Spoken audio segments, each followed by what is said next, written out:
Bismillahirrahmanirrahim. Assalamualaikum warahmatullahi wabarakatuh. Alhamdulillahi rabbil alamin, wassalatu wassalamu ala asyrafil anbiya wal mursalin. Ahli sadri wa yassir li amri wahlul 'uqdatam wa ta'ala. Kerana dapat bersama pada pagi ini, insya-Allah pada pagi ini saya akan sambung masih lagi perbincangan hadis yang sama, surat 780. Mungkin muka surat tu tak sama tu, cuma nota kakinya 553.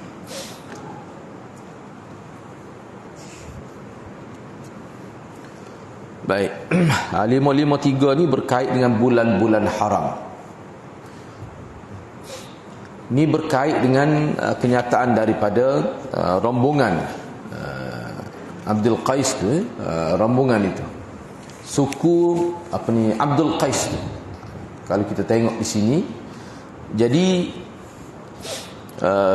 dalam pertemuan rombongan ataupun kumpulan mereka, yakni kumpulan Abdul Qais dengan Nabi itu, ketika mereka mengunjungi Nabi di bumi Madinah, mereka ada sebut bahawa mereka mengatakan, wahai Rasulullah, kami ni tidak dapat datang kepadamu, mana bukan mudahlah nak mari jumpa ni, kecuali pada bulan haram sahaja. Di situ sebab dia kata di antara kami ni dengan Rasulullah di Madinah ni ada, kami terpaksa lalu di perkampungan pokok kabilah Kuffar Mudar pada waktu itu. Jadi bulan-bulan haram yang dimaksudkan ialah 4 bulan berikutnya, Zulqa'dah, Zulhijjah, Muharram dan Rejab itu. Jadi pada bulan-bulan ini Allah mengharamkan peperangan dan pencerobohan. Jadi perkara ini diterima juga oleh orang-orang kafir Quraisy di zaman Rasulullah sallallahu alaihi wasallam.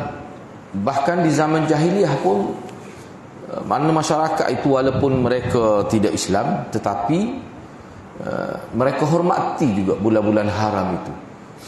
Mereka tidak berperang, tidak melakukan, kita kata, jenayah yang berat lah, mesti merampok, menyamu dan sebagainya. Jadi kalau ada orang lalu di kampung puak-puak Mudar ini, kabilah Kuffar Mudar ini, mereka tidak akan diapa-apakan, maka selamatlah. Keadaan itu lebih aman. Itu yang dimaksudkan. Cuba tengok seterusnya. Antara bukti kabilah Abdul Qais menerima Islam sebelum kabilah Mudar, seperti yang kita sebut dalam sesi sebelum ini, bahawa rombongan Abdul Qais ni pada waktu ni, mengikut dalam hadis ni, tak kiralah kita bincang dah sebelum ni khilaf di kalangan ulama, apakah rombongan ini datang sekali ataupun 2 kali, atau kita bincang dah dalam sesi sebelum ini. Kalau kita terima 2 kali, maka tidak berlakulah pertembungan antara beberapa hadis itu. Sebab dalam hadis ni tidak sebut mengerjakan haji, ada setengah tu sebut. Itu khilaf yang berlaku. Tak apalah tu. Cuma kita nak di sini pada pagi ni, antara kabilah Abdul Qais dengan kabilah Mudar ini, siapa yang lebih dahulu menerima Islam itu. Sebab kabilah Mudar ni akhirnya terima juga Islam itu. Jadi di sini dinyatakan bukti bahawa kabilah Abdul Qais ini menerima Islam sebelum kabilah Mudar lagi. Baik. Alif lam pada perkataan asyad adalah alif lam al-jinsiyah, yang ini menyatakan jenis sesuatu. Dengan itu ia merangkumi ke-4 bulan haram. Sebab dia tidak sebut bulan haram itu hak mana, bulan mana. Bulan haram ni ada 4. Jadi bulan hak mana bulan haram itu? Daripada mana? Tidak ada ketentuan itu. Difahami salah satunya daripada alif lam. Dia panggil alif lam al-jinsiyah.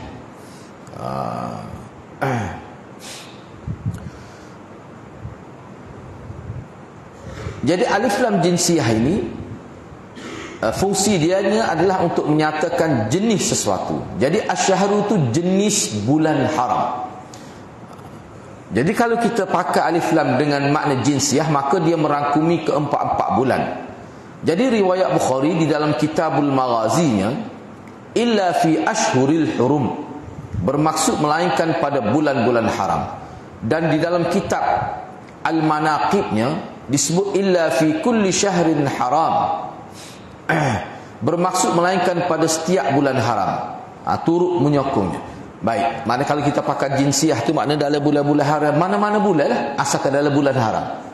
Maka bolehlah kalau kami nak mari, kami bebaslah nak lalu di kawasan perkampungan kabilah Mudar itu. Jadi gitulah maksudnya. Yalah, mungkin setengah kita tak pernah belajar bahasa Arab, cuma sekurang-kurang kita boleh nampak. Kalau kita tengok dalam internet tu ada perbezaan terjemahan misalnya. Kalau dalam Indonesia, versi Indonesia lah, kita boleh faham lah. Salah satu sebab berbezanya terjemahan itu berdasar kepada kaedah nahwu tu. Berdasar pada kaedah nahwu. Alif lam tu saja sebanyak mana, hakikatnya, istighraqnya, banyak alif lam tu sendiri. Baik. Dikatakan juga bahawa alif lam di sini dengan makna alif lam lil ahdi. Lil ahdi ni alif lam yang merujuk dari sudut makna dia. Dia merujuk pada sesuatu yang tertentu, iaitu merujuk pada bulan Rejab. Bulan Rejab kan salah satu daripada bulan haram. Jadi kecuali pada bulan haram tu, maknanya maksudnya bulan Rejab tu kalau kita pakai alif lam pada asyhar itu, asyhar tu kena dalam teks Arab dia tu lah. Kalimah asyhar tu kalau kita pakai alif lam tu dengan makna lil ahdi, dia merujuk pada yang tertentu. Jadi maksudnya bulan Rejab lah. Baik. Pendapat ini dijelaskan lagi oleh satu riwayat daripada Imam Al-Baihaqi yang menyebutkan bahawa suku Mudar mengagung-agungkan bulan Rejab. Suku Mudar ni kalau mengikut riwayat Imam Baihaqi, dalam 4 bulan haram tu, bulan Rejab itu adalah bulan yang diagung-agungkan oleh kabilah Mudar ini. Kerana itulah di dalam hadis Abi Bakrah yang dikemukakan oleh Imam Bukhari ada disebut Rejab Mudar. Sebenarnya rasa tak silap ni kita pernah jumpa dah sebelum ni. Rejab Mudar. Ada di Langgar kita bincang berkenaan dengan kelebihan bulan tu kan. Kitab Tabarruk itu ada disebut Rejab Mudar. Apa tu Rejab dikaitkan, diidafatkan kepada Mudar itu? Sebab bagi kabilah Mudar ni Rejab ni kiranya bulan paling mulia lah bagi dia. Itu maksudnya. Jadi makna lebih selamat. Mungkin bulan-bulan haram yang lain tu dia tidaklah hormat sangat, tapi kalau Rejab ni kukuk mana pun dia tidak akan melakukan perbuatan-perbuatan yang ganas itu. Dia tidak buat. Jadi jelas sekali bahawa suku Mudar menganggap bulan Rejab begitu istimewa, sehingga meskipun mereka ada kalanya buat-buat lupa akan larangan berperang pada bulan haram yang lain, tapi kalau bulan Rejab ni dia beringat benar. Dia beringat benar kalau bulan Rejab. Jadi rombongan Rabi'ah berkata begini kepada Rasulullah. Rabi'ah ni maksud Pokok Mudar lah juganya. Kita sebut dah apa sebut Rabi'ahnya. Sebab itu dia ada kaitan dengan keturunan lah, keluarga. Rombongan Rabi'ah berkata begini kepada Rasulullah sallallahu alaihi wasallam sebagai alasan mereka tidak dapat datang menemui baginda kecuali pada bulan haram. Kerana meskipun orang-orang jahiliah sering berperang sesama mereka, tetapi mereka akan meletak senjata, yakni mereka tidak akan melakukan peperangan pada bulan-bulan haram untuk menghormatinya dan memberi peluang pada orang ramai mengerjakan haji ke Baitullah. Selain mereka juga selain mereka juga tidak terganggu oleh pertempuran yang berlaku seperti pada bulan-bulan lain. Itu maknanya bulan yang paling selamat lah untuk mereka bermusafir. Jadi nak pergi Mekah, tunai haji dan sebagainya, waktu tu waktu selamat. Itulah sebabnya mereka dapat datang pada bulan-bulan haram, tidak pada bulan-bulan yang lain. Baik, Hafiz Ibn Hajar berkata ini membuktikan bahawa Abdul Qais telah terlebih dahulu memeluk Islam berbanding suku-suku Mudar yang tinggal di antara mereka dan Madinah itu. Selain itu, Imam Bukhari juga dalam kitab sahih dia di bawah Kitabul Jumu'ah meriwayatkan hadis Ibn Abbas di mana beliau menyebutkan Sesungguhnya Jumaat yang pertama didirikan selepas Jumaat di Masjid Rasulullah sallallahu alaihi wasallam adalah di Masjid Abdul Qais yang terletak di antara yang terletak di Juwasa dalam negeri Bahrain tu. Maknanya masuk Islam dah siapa ada Jumaat itu. Sebab Jumaat ni dia kena jumlah ramai juga. Kalau sikit-sikit tak boleh lagi Jumaat. Kalau mazhab Syafi'i kena sekurang-kurang 40 orang. Jadi makna Islam dah tu. Jadi penghuni kawasan itu hanya mendirikan sembahyang Jumaat sekembalinya rombongan Abdul Qais daripada mengunjungi Nabi. Jadi selepas daripada rombongan ini jumpa Nabi, bila dia balik ke kampung halaman dia, barulah dia sembahyang Jumaat. Jadi itu maknanya Islam dia dululah. Itu antara dalil. Jadi riwayat Ibn Abbas ini juga menunjukkan penduduk negeri itu telah terlebih dahulu memeluk Islam berbanding penduduk negeri-negeri yang lain di Juwasa itu. Baik, seterusnya 554 kabilah kufar Mudar. Mudar adalah anak pada Nizar bin Ma'ad bin Adnan. Dia adalah saudara Rabi'ah, yakni ayahnya Abdul Qais. Jadi Mudar ini anak kepada Nizar bin Ma'ad dan Adnan. Jadi maknanya Mudar ini adik-beradik Rabi'ah lah. Jadi Abdul Qais ni adalah anak saudara dia lah, anak saudara Rabi'ah tu. Gitu ya. Baik, tak apalah tu. Baik, seterusnya kita tengok nota 555 tu. Adakah amalan semata-mata penyebab seorang masuk syurga? Jadi Abdul Qais ni, rombongan Abdul Qais ni, bila dia jumpa Nabi SAW, dia kata begini. Dia suruh, dia kata, wahai Rasulullah, suruhlah, sebutlah pada kami, arahlah pada kami, ceritalah pada kami satu amalan yang kira-kiranya kami boleh klik royaklah kepada anak beranak kami, pada keluarga kami, yang mana dengan amalan tu boleh menyebabkan kami masuk syurga.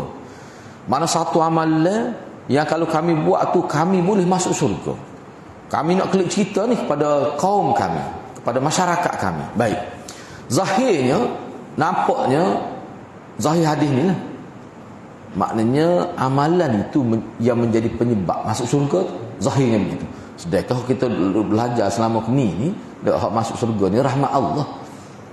Sebab banyak hadis sebut kerana buat seamalan boleh masuk syurga. Tu banyak kita jumpa hadis-hadis gitu. Jadi apa maksud sebenarnya? Cuba tengok di sini.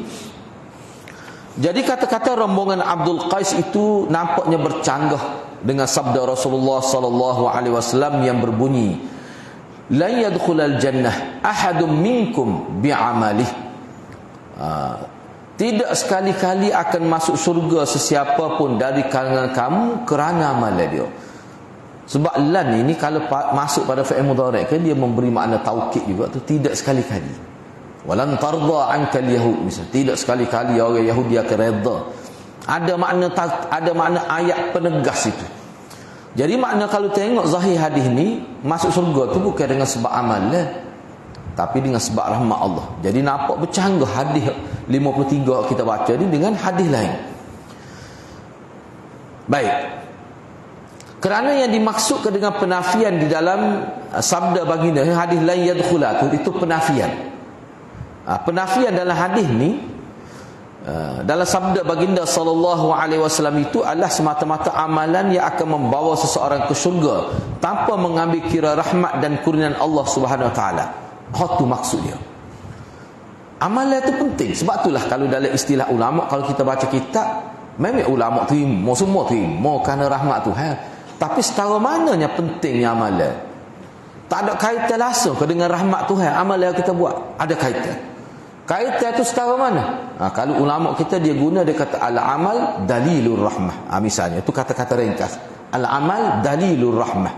Mana perbuatan baik ini dia menjadi dalil, menjadi bukti, menjadi sebab untuk dapat rahmat Tuhan. Betul lah masuk surga tu kerana rahmat Tuhan. Tapi perbuatan baik kita ni menjadi sebab. Kadang-kadang dengan sebab seperbuatan je boleh jadi dah sebab untuk dapat rahmat Tuhan tu. Boleh jadi sebab dah. Sebab itulah dalam konteks ni kita kena buat apa saja kebaikan. Jangan kita pandai rendah walaupun nampak kecil. Sebab kita tak tahu hakikatnya amalan mana yang sebenarnya menjadi penyebab. Kita tak tahu tu. Makna kalau ada boleh buat belaka. Hak boleh buat, setakat boleh buat. Itu yang dimaksudkan di sini. Jadi maknanya kaitan perbuatan baik kita, ya kita panggil amal soleh, dengan rahmat Tuhan, kaitan yang tidak boleh dipisahkan. Hak tu sebenarnya. Tak nasabah kita kata tak buat amal dia dapat rahmat Tuhan. Mana tak? Dari segi sistem Islam, dari segi sistem hadis ini juga bermaksud hadis ini juga bermaksud menyangkal dakwaan orang-orang yang mengatakan bahawa amalan sahaja akan memasukkan seseorang itu ke syurga tanpa meyakini bahawa pada hakikatnya ia adalah satu rahmat daripada Allah. Nak tolak tu lah. Maknanya nak ayatnya tidak berlaku pemisahan antara amal baik dengan rahmat Allah itu. Sebab itulah bagian lainnya kalau mudah kita faham. Kalau kita pakai pandangan ulama, al-amal itu dalilur rahmah. Makna perbuatan baik kita tu dia menjadi bukti.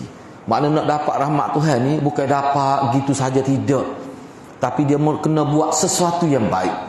Hak kita panggil amal kebaikan itu.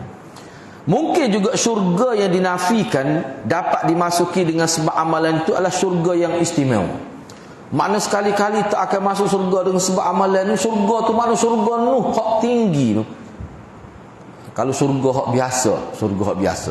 Ni syurga hak biasa ni maksudnya banding sama-sama syurga tu. Kita kata kalau hak biasa tak apa dah. Tapi kalau tak apa dah, kita kata hak tu maknanya rasa tak yakin. Tu kalau kecek gitu dah. Maksud dia sini pandangan salah satu pandangan ulama. Maksud tak akan masuk syurga tu syurga mana? Syurga hak Firdaus misalnya. Syurga paling tinggi. Jadi kalau faham gitu, maknanya amalan itu menjadi penyebab masuk syurga. Cuma dalam hadis ni kata la yadkhulul jannah ahadun minkum bi'amali. Hak tu nak ayatnya syurga hak tinggi tu dia berkait dengan amalan. Berkait dengan rahmat Allah Subhanahu Wa Taala. Tapi kalau sekadar nak masuk syurga hak biasa-biasanya, amalan tu sudah boleh dah. Tu maksud dia nya.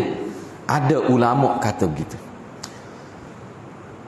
Mungkin juga syurga yang dinafikan dapat dimasuki dengan sebab amalan hak istimewa lah. Boleh jadi juga yang dinafikan oleh Rasulullah sallallahu alaihi wasallam adalah masuk syurga dengan amalan semata-mata. Tapi setakat anda tengoklah. Pendapat ramai lah. Dia kata kita tak sedut takwil banyaklah, kita pakai zahir saja. Pakai zahir ni maknanya nak masuk syurga tak kira syurga Firdaus ke syurga paling rendah ke, dia tetap kata kunci dia rahmat Allah SWT. Cuma nak dapat rahmat hak tu kena bincang. Bagaimana nak dapat rahmat Allah tu?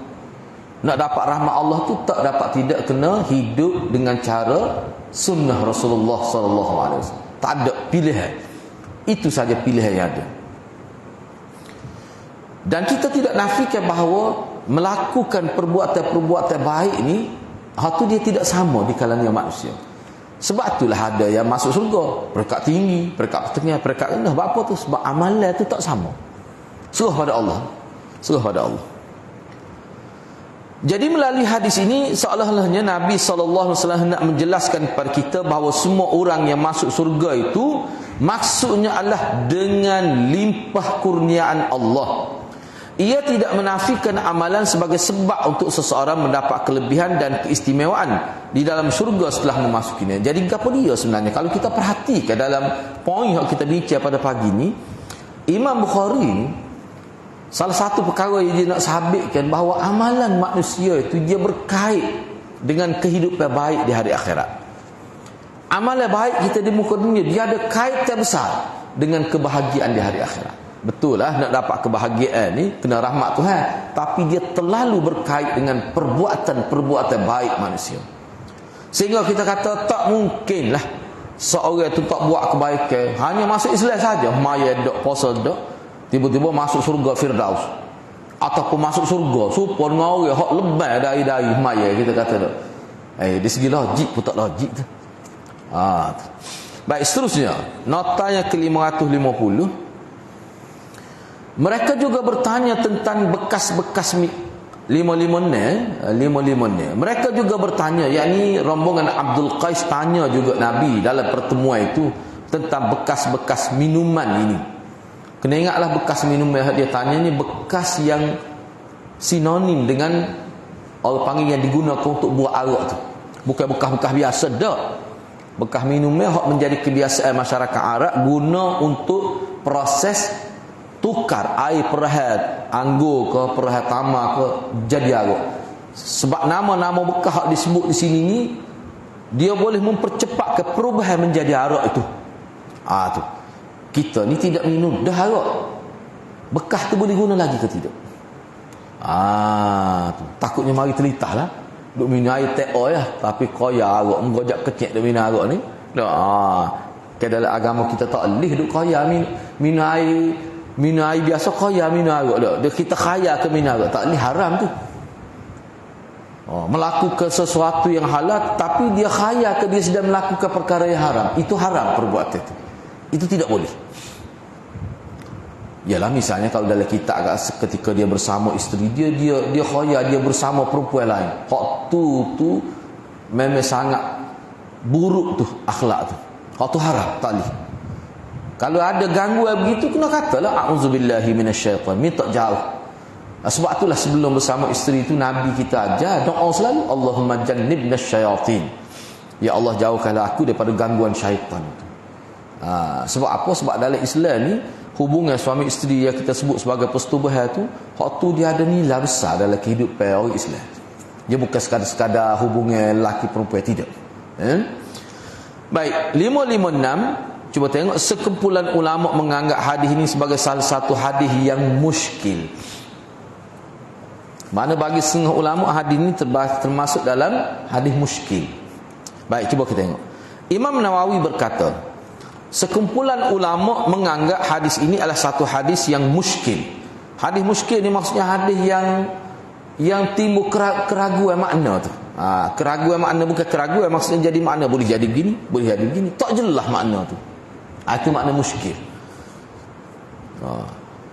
Jadi ada sekumpulan ulama kata Imam Nawawi, mereka menganggap hadis ini sebagai salah satu hadis yang muskil. Kerana Nabi SAW menyuruh mereka 4 perkara. Sedangkan yang tersebut dalam hadis ni 5. Hak sebut dalam hadis ni 5. Tetapi hak Nabi suruhnya 4 perkara. Tapi hak sebutnya 5. Lagu mana tu? Para ulama, jadi cuba tengok semula lah. Cuba tengok semula. Cuba kita tengok Maka Nabi bila rombongan Abdul Qais minta, maka nak cuba tengok terjemah ayat atas tu lah. Maka Nabi SAW menyuruh mereka 4 perkara dan melarang mereka daripada 4 perkara. Baik, hak suruhnya mana hak suruh? Beriman kepada Allah.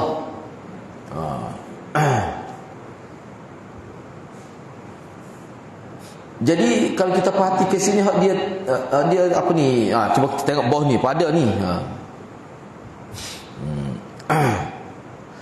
Para ulama berbeza pendapat dalam memberikan jawapan tentangnya. Yang betulnya ialah apa yang dikatakan oleh Ibnu Battal, bahawa memang Nabi menyebut 4 perkara dan yang kelimanya disebut sebagai tambahan, iaitu memberikan daripada harta rampasan perang, khumus itu. Jadi kalau kita perhatikan bila campur dengan khumus itu, cuba tengok. Dan kamu memberikan daripada ghanimah, yakni harta perang itu 1/5 lillahi walil rasul. Itulah dalam Quran sebut tu. Tu. Jadi kalau kita perhatikan di sini hak Nabi sebut ni jadi 5 tu, 5 perkara hak Nabi sebut tu dia termasuk dengan harta khumus. Bila campur semua tu dia jadi 5 perkara. Sedangkan sebut mula-mulanya kata 4. Nabi suruh kita buat 4, Nabi larang kita buat 4. Tapi kalau bila-bila Nabi suruh tu jadi 5. Berapa jadi 5 tu? Sebab dia termasuk satunya khumus. Khumus ni maknanya harta rampasan perang tu dia cabut 1, bagi 5, ambil 1/5 tu untuk Allah dan Rasul. Allah dan Rasul tu kalau kita baca huraian ulama maksudnya boleh dimanfaatkan oleh Nabi dan juga kepada orang-orang Islam yang tidak keluar berperang. Mereka tak boleh ghanimah, tetapi boleh harta 1/5. Hak ni diberi oleh pihak kerajaan kepada orang-orang yang fakir, miskin. ataupun puak-puak asnaf itu. Tu disebut begitu ya. Baik. Jadi lagu mana ni penyelesaian? Royak 4 tapi sebut 5. Tu. Sebabnya Nabi SAW menyebut kepada mereka tentang harta 1/5 daripada harta rampasan perang itu kerana mereka berjiran dengan orang-orang kafir Mudar. Mereka pula ni orang berani, bukan pokok penakut. Maka besar sekali kemungkinan mereka berperang dengan orang-orang kafir itu lalu mendapat harta rampasan perang. Saya pula berpendapat jadi sebut harta khumus itu sebabnya ialah kita kata masyarakat Abdul Qais ni sebab mereka ni berjiran dengan pokok kafir muda. Masa ni kafir lah. Mereka ni pokok berani. Jadi kemungkinan berlaku peperangan dengan orang-orang kafir itu mungkin berlaku lah. Jadi lalu dapatlah harta rampasan perang tu. Bila jadi dalam harta rampasan perang itulah ada 1/5. Makna bila berlaku peperangan, mana rakyat selalu hukum tu rakyat selalu. Hukum tu rakyat selalu. Kalau berlaku peperangan, maka dalam harta rampasan perang itu ada 1/5 yang perlu diberi kepada orang yang tak terlibat dalam peperangan. Apa sebut tentang perang tu? Nak perang ada. Nak ayatnya kerana masa tu dia berjiran dengan kafir mudah tu boleh jadi kalau berlaku peperangan, kalau berlaku rakyat lalu hukum engkau nak mari pun jari-jari sekali. Kalau berlaku, kalau mereka menang dapat harta rampasan perang, harta rampasan perang itu salah satu cara baginya kena cabut 1/5. Bui kepada orang-orang miskin di kalangan popok dia tu. Tu ada yang berpendapat gitu. Cumanya di sini Maulana kata, saya pula berpendapat kata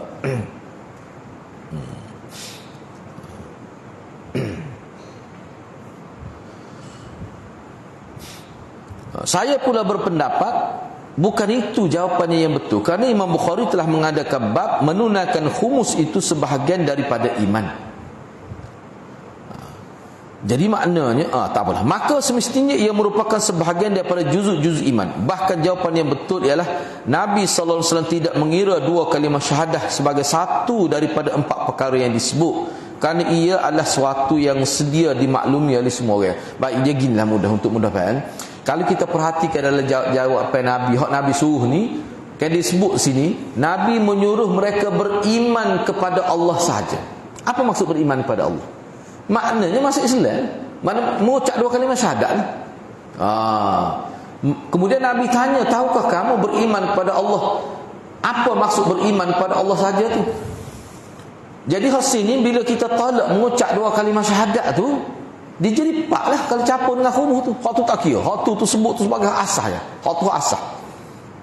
Jadi kena hak tu tak termasuk dalam 4 perkara yang disuruh. Maknanya 4 jugalah sebenarnya. Ada je. Jadi hak tu lah. Jadi penulis ni kata, Maulana kata hak tu sebenarnya. Dia sebenarnya hak ni ada juga ulama yang berpendapat gitu pun sebenarnya. Jadi kalau gitu hilanglah kemuskilan tu. Itu. Menurut Imam Baydawi yang jelasnya ialah 5 perkara tersebut itu merupakan tafsiran bagi iman.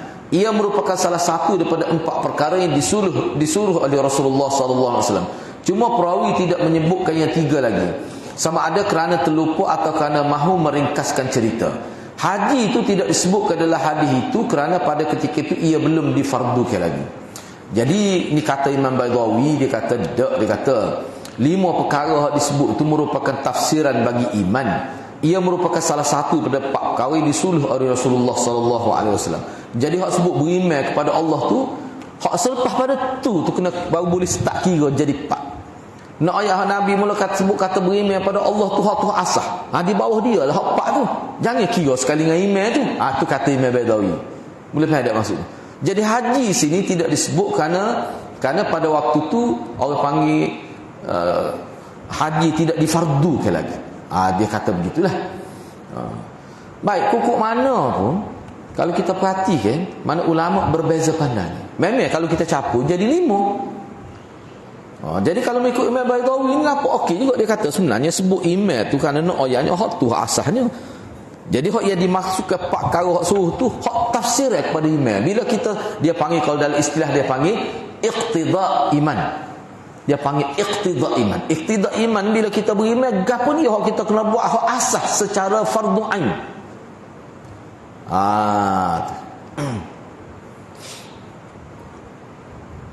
Itulah orang panggil rukun iman, itulah mudahnya. Nah, rukun iman itulah. Apa ni? Rukun Islam tu. Itulah mudahnya. Pak perkara tu. Tak kira mengucap dua kalimah syahadat, tak kira tu. Sebab tu asas. Hak tu hak penting. Enggak kalau zakat puasa tu tak jadi kalau tidak beriman tu. Itu dia panggil iqtidaul iman. Baik, seterusnya. Cuma perawi tidak menyebutkan hak tiga lagi, sama ada kerana terlupa atau kerana mahu meringkaskan cerita. Tak apalah. Haji tidak disebutkan dalam hadis ini kerana pada ketika itu ia belum difardukan lagi. Baik, tak apalah. Seterusnya, kita pergi seterusnya. Baik, 557. Cuba tengok 557 tu. Mereka berkata, bila Nabi tanya, bila Nabi suruh empat perkara, Nabi suruh beriman kepada Allah sahaja. Kemudian Nabi tanya, bila Nabi kata berimanlah kepada Allah, kemudian Nabi tanya, mu tahu ke beriman kepada Allah sahaja atau apa? Bukan beriman kepada Allah, beriman kepada Allah sahaja. Apa maksudnya? Mereka pun kata Allah dan Rasul sahaja mengetahui. Maka Nabi pun kata, mengucap tiada Tuhan melainkan Allah. Ni. Dan Muhammad Rasulullah mendirikan sembahyang, memberi zakat, berpuasa di bulan Ramadan. Cukup dah pak tu. Kau nak kira? Maksudnya kita kira ni. Dan kamu memberikan daripada harta ghanimah itu 1/5 tu. Hak tu jadi 5 tu. Jadi maksud hak Imam Badawi sebut tadi, beriman kepada kita sembah Allah saja. Mengucap dua kalimah syahadat dengan bermaksud kita terima Allah sebagai Tuhan, dan Tuhan saja yang kita sembah. Hak tu huraya panjang tu, maksud Tuhan saja disembah tu. Lepas itulah baru solat, zakat, puasa. Tiba-tiba dia sebut ghanimah. Sebab tu Imam Badawi kata hak kata beriman kepada Allah sahaja tu, sembah Allah sahaja tu, nak ayatnya orang panggil, hak orang panggil hakikat orang beriman tu, hak tu. Hak lain tu merupakan tuntutan selepas beriman. Jadi kalau kita kecuali ke tu, jadi pak sungguh lah. Baik, cuba tengok nota 557. Bila Nabi tanya, mu tahu ke beriman kepada Allah sahaja tu apa maksud? Jadi para sahabat kabilah Abdul Qais kata, Allah dan Rasul saja yang tahu tu. Jadi jawapan begitu yang diberikan oleh kumpulan Abdul Qais itu sebenarnya sebagai bersopan dengan Rasulullah sallallahu alaihi wasallam, dan kerana mahukan penjelasan kepada baginda sallallahu alaihi wasallam. Kerana semua mereka ketika itu sudah beriman. Kau nak kiranya tahu dah, tetapi royak Allah saja tahu. Kuku ada maklumat baru ke? Kuku ada maklumat baru ke? Aku ada Rasulullah nak sebut benda lebih daripada yang kita pahadah tu ke? Tu orang panggil cara beradab lah. Dia masa ngaji ni molek buat tak tahu lah. Jangan buat tahu. Kita tahu dah tu. Tak payah kecek lagu tu. Seolah-olah begitu. Jadi kena nampak biar tak tahu. Tu salah satu adab juga. Sebabnya kalau nampak tahu, takut dia jadi sombong. Takut jadi sombong. Kalau tidak sombong pun nampak gong. Takut jadi lagu tu. Baik, cuba kita tengok lagi. 558. Selepas Nabi sebut, selepas apa ni, selepas sebut gitu tu, bila dia kata Allah dan Rasul sekali tahu, maka Nabi pun sebutlah gapo dia, mengucap dua kalimah syahadah. Lepas tu mendirikan salat 2, zakat 3, puasa bulan Ramadan 4, kemudian cabut 1/5 daripada harta ghanimah, hak dia panggil khumus itu. Situ nota 558. Timbul 2 persoalan di sini. Pertamanya yang disuruh oleh Nabi sallallahu alaihi wasallam mereka melakukan adalah satu perkara, dan yang disebut selepas itu adalah penjelasan kepadanya. Berdasarkan sabda Nabi sallallahu alaihi wasallam, atadruna mal iman billahi wahdah, yang bermaksud tahukah kamu apakah yang dimaksudkan dengan beriman kepada Allah sahaja? Baik, Jadi persoalan di sini timbul dua persoalan. Pertamanya yang Nabi suruh, yang disuruh oleh Nabi supaya masyarakat Abdul Qais ni, rombongan Abdul Qais ni buat adalah satu perkara. Dan yang disebut selepas tu adalah penjelasan kepadanya. Tu. Gapo dia satu perkara tu? Beriman kepada Allah saja. Jangan duk campur aduk ke iman kepada Allah dengan iman kepada orang lain. Hak tu syirik. Maknanya dia kalau anda nak sebut bahasa mudahnya, Allah Nabi SAW mempertegaskan tentang hakikat tauhid. Kena tauhid saja. Makna sesuatu yang boleh menjejas dan mengganggu tauhid jangan buat. Tu asal dia ni. Cuma penjelasan tu di sini dia sebut. Cuma perkara-perkara yang disebut selepas beriman kepada Allah sahaja tu tak kiralah puasa, zakat dan sebagainya. Hak tu merupakan penjelasan kepada iman itu. Apa tu? Hak ni berdasar pada sabda Nabi dalam riwayat lain lah. Atadruna mal iman billahi wahdah. Mutahukah apa dia iman pada Allah sahaja? Dah sebut selepas tu. Kata-kata tu disebut selepas tu. Persoalan di sini ialah Ibnu Abbas telah menyatakan bahawa Nabi SAW telah menyuruh mereka melakukan 4 perkara. Dan iman itu adalah yang pertama. Tetapi di mana pula disebut kaya sebelumnya 3 lagi tu? Tu. Jadi maksud dia jadi timbul persoalan lah di sini. Soalan pertamanya dia timbul hak tadi jugalah. Dia pergi mari dia timbul pula hak tu. Kok mana? Dak. Sebabnya gini. Kena perhati molek tak. Isu dianya isu Nabi tanya. Isu Nabi tanya. Gapo dia mu tahu ke tak maksud beriman kepada Allah saja. Tu soalan dia nya. Maka masyarakat Abdullah kata Allah dan Rasul lebih tahu. Baik. Maka Nabi beri penjelasan lah. Penjelasan Nabinya mengucap 2 kalimah syahadat. Mengucap 2 kalimah syahadat tu makna mengakui Allah tu sebagai Tuhan yang berhak disembah. Kemudian Nabi Muhammad tu kalau dalam riwayat lain sebagai hamba dia dan Rasul dia. Tiba-tiba sebut pula semaya. Sedangkan semaya zakat ni bukan bermaksud beriman kepada Allah saja. Hak tu suku tu. Nampak tu? Tu maksud dia. Sebab itulah dia kata mendirikan solat, bayar zakat, kita kata puasa, tu penjelasan iman kepada Allah saja. Penjelasan. Kecuali Nabi kata gini, mu tahukah apa maksud beriman kepada Allah saja? Tak tahu. Allah sahaja Rasul lebih tahu. Maka Nabi berkata, mana memperakui, beriktiqad, tasdik dalam hati Allah sahaja yang berhak disembah dan Nabi Muhammad ni Rasul dia, bukan anak dia. Tidak ada juzuk Tuhan pada Rasul. Dia hamba dan dia Rasul dia. Setakat tu Nabi pun tanya, kamu tahu pula lepas tu gapo dia kena buat? Tak ada Nabi tanya gitu. Nabi tak tanya gitu. Kita kata kalau Nabi tanya gitu, sahabat pun jawab tak tahu. Baru Nabi ayat semaya lepas pada tu. Lebih jelas lagi tu. Jadi Nabi tak ayat. Jadi apa maksud Nabi tanya tentang beriman pada Allah saja, tapi sebut sekali dengan semaya, sekali dengan zakat, sekali dengan puasa. Sebab itulah setengah ulama kata hak tu penjelasan iman. Sebab tu anda kata iqtida iman. Bila kita terima Allah dan Rasul dalam syahadah kita, maka wajib terima semaya tu dalam konteks amalan. Wajib terima puasa tu dalam konteks amalan zahir. Wajib terima zakat tu dalam konteks amalan zahir. Tu maksudnya. Maknanya tak ada erti seorang beriman kepada Allah sahaja. Beriman maksud mengucap dua kali syahadat tapi tak semaya. Tak ada erti tu. Bukan itu maksud beriman kepada Allah dan Rasul. Tu maksud dia. Itu jawapan pertama lah. Baik. Keduanya, perkara-perkara yang disebut adalah hadis ini ada 5 kesemuanya. Sedangkan di awalnya dinyatakan bahawa ia hanyalah 4. Tu.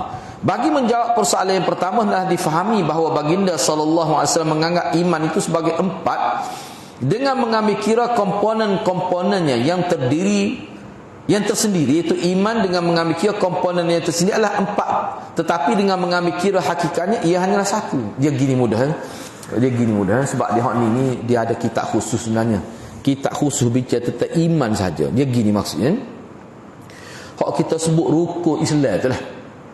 Antashhada an la ilaha illallah, mengucap 2 kalimah syahadat, kemudian semaya, kemudian puasa, kemudian zakat, kemudian haji. 5 perkara tu.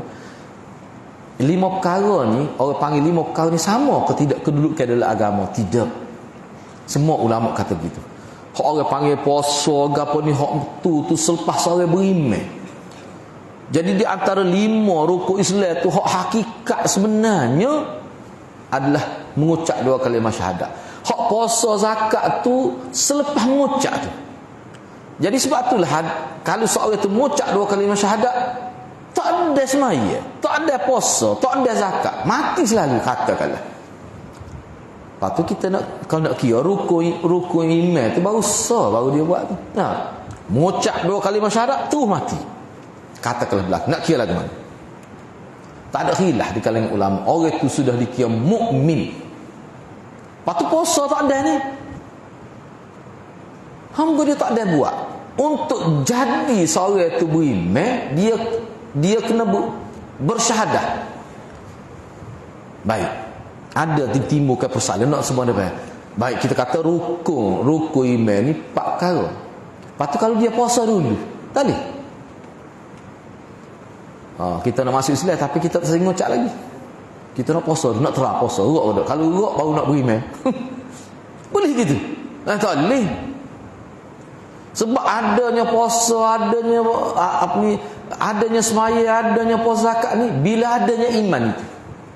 Sebab tu iman tu orang panggil hak tu dia panggil hakikat. Hak puasa apa tu mukammil, penyempurna pada iman. Gitu ya dia nak ayat tu sebenarnya. Baik, tak apalah. Jadi iman itu adalah satu perkataan komprehensif yang merangkumi keempat-empat perkara yang dikehendaki, maka melakukannya. Dikehendaki mereka melakukan, dan ianya telah dihuraikan oleh baginda sallallahu alaihi wasallam satu persatu. Mana kalau kita mengikut secara keseluruhan lah, bila kata iman, memanglah bila sebut iman tu kita akan sebut termasuk dengan puasa, termasuk dengan solat, atau rukun iman. Tetapi kalau nak kira hakikat sungguh, sebab tu bila tanda seorang itu masuk Islam, tanda dia masuk Islam, bukan tanda dia Islam, tanda dia masuk Islam adalah mengucap 2 kalimah syahadat. Sebab tu dalam hadis Mishkat, tanda orang itu Islam, kita tengok dia sembahyang. Tu tanda zahir selepas dia beriman. Sebab beriman ni hak orang panggil hakikat ni duduk dalam hati. Hak tu tak ada tanda tu, kita tak tahu tu. Misalnya orang itu masuk Islam, ni kita duduk di kalangan masyarakat tidak Islam, tiba-tiba ada seorang itu Islam. Islam tu mana dia beriman dalam hati. Kita tak tahu tu, tak ada tanda. Hak tu dia dengan Tuhan. Tetapi bila dia semaya seperti kita, dalam hadis Mishkat ada tanda dia. Hak tu tanda hak zahir. Hak hakikat sebenarnya hak duduk dalam. Itu maksud dia nya. Baik.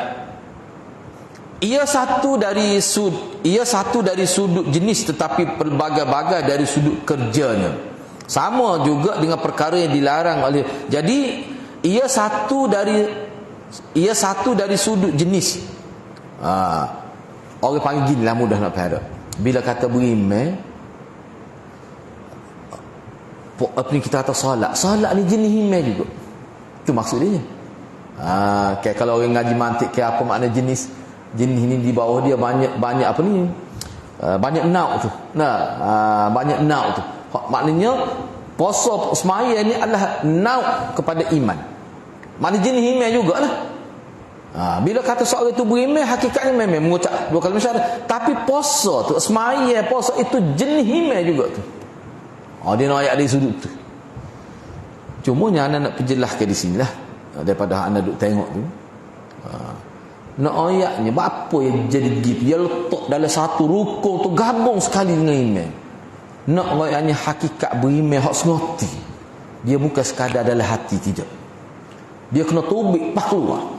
Tubik tu dalam bentuk macam mana? Hak tadi hak duduk dalam tu pengakuan. Dia kena tubik dalam perbuatan zahir. Tu maksud baru orang panggil beriman hak sebenar. Cukup sekotok kita kata. Tu nak ayat. Jadi sebab itulah Imam Bukhari daripada awal kita duk baca lama dulu. Bila kata beriman ni maknanya amal. Tu maksud dia. Beriman ni maksudnya amal, kena buat sesuatu. Orang tak panggil beriman kalau tak buat sesuatu semata-mata dalam saja. Orang tak panggil beriman secara hakikat. Hak sebenar. Iman ni dalam konteks agama Islam ni, beriman ni dia kena buat sesuatu. Nak ayatnya kaitan tu. Betul, tidak dinafikan kalau beriman tu Islam dah. Mukmin dah tu. Tapi bukan begitu yang dikehendaki oleh Allah SWT. Nak ayat rapaknya tasdik dengan amal zahir itu. Baik, ana ambil sikit lagi, kita habiskan sedikit di sini. Sama juga dengan perkara yang dilarang Rasulullah SAW, iaitu supaya mereka menjauhkan diri daripada minuman-minuman yang boleh memabukkan. Satu dari sudut jenis yang dilarang, tetapi berbeza-beza dari sudut bekas-bekas yang digunakan untuk menghasilkannya atau meminum. Sebut di sini 4 jenis bekas. Kak Nabi takwilnya ke dia? Minum minuman yang memabukkan. Tapi apa sebut bekas tu mana? Sebab bekas ni lah yang menjadi sinonim kepada pembuat arak tu. Bekas ni. Jadi nak ayatnya bila dilarang minum arak, tak boleh minum arak. Dengan bekas-bekas pun tak boleh. Serius nah tu larangnya tu. Apa bekas ni saja tak boleh sebut dalam hadis. Sebab bekas ni lah yang digunakan secara meluas dalam masyarakat Arab untuk buat arak. Dan kita bincang dah dalam hadis Mishkat, kita bincang di telipuk dulu, bekas-bekas ni dibuat daripada bahan-bahan yang boleh mempercepatkan perubahan air perahan tu menjadi arak. Itu disebut. Baik. Untuk persoalan yang kedua tu, nampaknya ni kena bincang dengan lepas lah, insya-Allah. Persoalan yang kedua pula tu. Kita bincang lagi depan lah ni. Kita berhenti setakat tu dulu. Mudah-mudahan Allah berkati kita semua. Aqulu qawli hadza wa astaghfirullahal azim li wa lakum. Assalamualaikum warahmatullahi wabarakatuh.